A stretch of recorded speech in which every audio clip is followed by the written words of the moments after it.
जिसकी याद हर पल दिल को बहलाए। हर सांस में तुम्हारा नाम बसा है, हर ख्वाब में तुम्हारी तस्वीर छिपी है। तुम्हारे हंसे जैसे चांदनी की किरण, तुम्हारी बातें जैसे फूलों की खुशबू हर दिल। जब तुम करीब हो तो लम्हे सनूर जाते हैं, जब तुम दूर हो तो दिल के जख्मों कहे जाते हैं।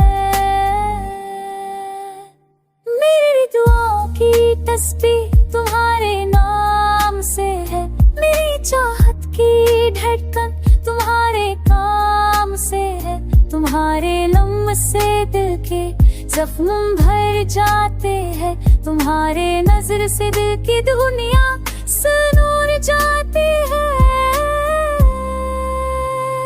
तुम ही मेरी सुबह हो, तुम ही मेरी रात हो, तुम ही मेरी चाहत हो, तुम ही मेरी बात हो।